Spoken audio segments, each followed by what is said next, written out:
Bapak, Ibu, saudara-saudariku yang terkasih dalam Tuhan kita Yesus Kristus, salam sejahtera untuk kita semua. Berkat Allah yang Maha Kuasa senantiasa menyertai kita. Marilah kita mendengarkan dan merenungkan bacaan-bacaan kitab suci hari Senin tanggal 16 Agustus tahun 2021. Bacaan pertama dari kitab Hakim-Hakim pasal 2 ayat 11 sampai 19. Lalu orang Israel melakukan apa yang jahat di mata Tuhan dan mereka beribadah kepada para Baal. Mereka meninggalkan Tuhan, Allah nenek moyang mereka, yang telah membawa mereka keluar dari tanah Mesir, lalu mengikuti Allah lain dari antara Allah bangsa-bangsa di sekeliling mereka, dan sujud menyembah kepadanya, sehingga mereka menyakiti hati Tuhan. Demikianlah mereka meninggalkan Tuhan dan beribadah kepada Baal dan para Asitoret. Maka bangkitlah murka Tuhan terhadap orang Israel.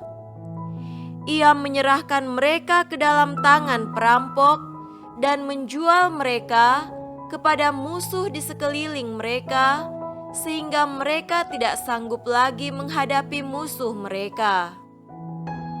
Setiap kali mereka maju, tangan Tuhan melawan mereka dan mendatangkan malapetaka kepada mereka, sesuai dengan apa yang telah diperingatkan kepada mereka oleh Tuhan dengan sumpah, sehingga mereka sangat terdesak. Maka Tuhan membangkitkan hakim-hakim yang menyelamatkan mereka dari tangan perampok itu.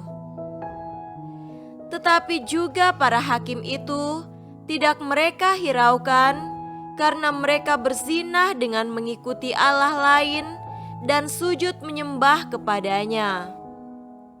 Mereka segera menyimpang dari jalan yang ditempuh oleh nenek moyangnya yang mendengarkan perintah Tuhan.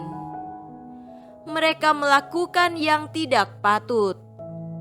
Setiap kali apabila Tuhan membangkitkan seorang hakim bagi mereka, maka Tuhan menyertai hakim itu dan menyelamatkan mereka dari tangan musuh mereka selama hakim itu hidup. Sebab Tuhan berbelas kasihan mendengar rintihan mereka karena orang-orang yang mendesak dan menindas mereka. Tetapi apabila hakim itu mati, kembalilah mereka berlaku jahat, lebih jahat dari nenek moyang mereka, dengan mengikuti Allah lain, beribadah kepadanya, dan sujud menyembah kepadanya.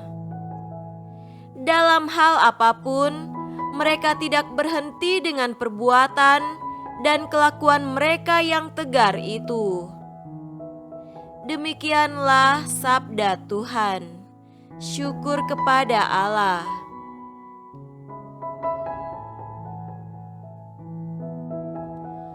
Tuhan beserta kita sekarang dan selama-lamanya. Inilah Injil Yesus Kristus menurut Matius. Dimuliakanlah Tuhan. Injil Matius pasal 19 ayat 16 sampai 22.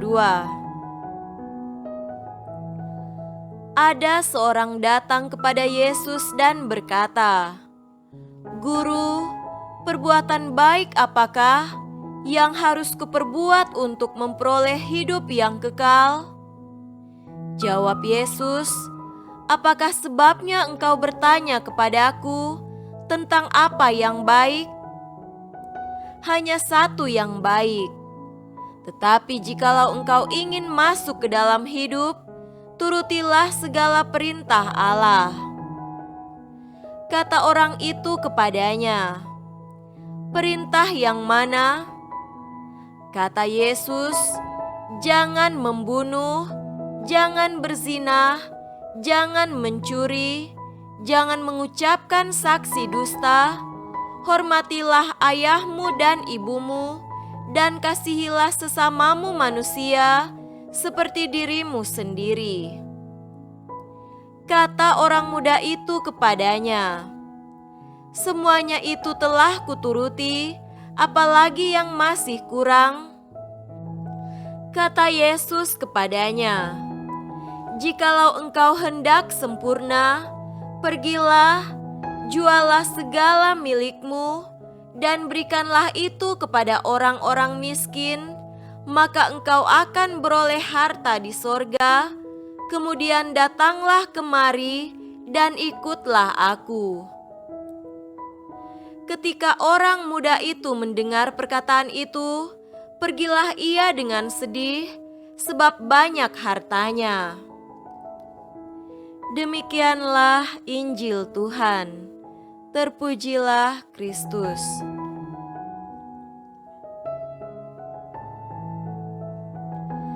Saudara-saudariku yang terkasih dalam Tuhan kita Yesus Kristus, tema renungan kita pada hari ini adalah ingatlah selalu akan perintah Tuhan dan berbagilah pada sesama.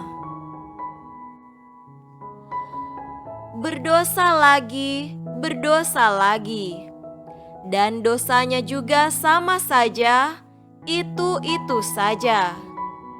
Itulah pengalaman saat mau mengaku dosa ketika kita menyiapkan diri untuk menerima sakramen tobat. Tidak sedikit orang yang bingung mau mengaku dosa apa lagi. Dosanya ya itu saja. Hal yang sama terjadi pada sejarah umat Israel. Pada bacaan pertama hari ini, betapa pilu dan menyedihkan sejarah umat Israel di hadapan Allah. Dikatakan dalam kitab Hakim-Hakim hari ini bahwa sejak Yosua meninggal dunia, orang Israel meninggalkan Tuhan Allah, menyembah dewa-dewa dari bangsa-bangsa di sekeliling mereka. Tuhan murka menghukum mereka dengan menyerahkan orang-orang Israel ke musuh mereka. Saat kalah dan dihukum Tuhan Allah, barulah orang-orang Israel ingat pada Tuhan Allah, sehingga mereka berseru kepadanya. Lalu Tuhan Allah mengutus hakim-hakim untuk menyelamatkan mereka. Tetapi begitu hakim-hakim itu mati, mereka berlaku jahat lagi dengan menyembah berhala. Begitu seterusnya, mereka berdosa lagi. Mereka baru mengingat lagi Tuhan Allah ketika menderita karena dikalahkan oleh bangsa lain. Saudara-saudariku terkasih, sejarah umat Israel ini sebenarnya menjadi cerminan pengalaman hidup kita.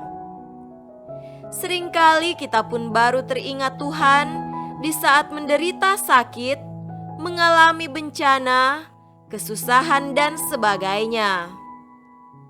Tetapi saat senang dan sehat, kita tidak mempunyai banyak waktu untuk mengingat Tuhan dan berdoa.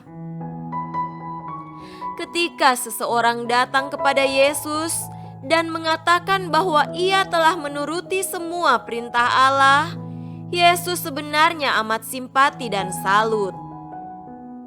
Tetapi ketika Yesus menantang dia untuk menjual segala miliknya, lalu hasil penjualannya diberikan kepada orang-orang miskin dan datang untuk mengikuti Yesus, orang itu pergi dengan sedih.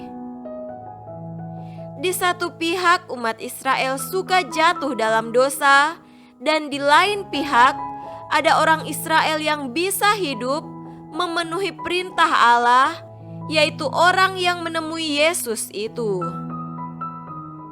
Hanya saja ketika ditantang untuk melepaskan harta milik dan mengikatkan diri pada Yesus, orang itu merasa tidak sanggup.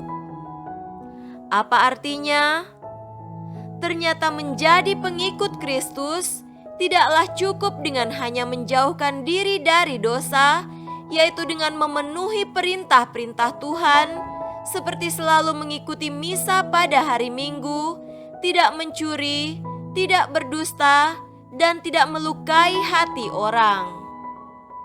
Menjadi murid Yesus berarti merdeka hati terhadap segala harta milik kita dan terus dekat serta berada bersama Yesus dengan mengikuti perintahnya. Marilah hidup seperti Yesus yang mau menderita dan berkurban demi kebaikan dan keselamatan sesama, sambil mohon untuk dipersatukan dengan wafat dan kebangkitan Kristus. Itulah kesempurnaan menjadi murid-murid Yesus. Semoga demikian. Amin.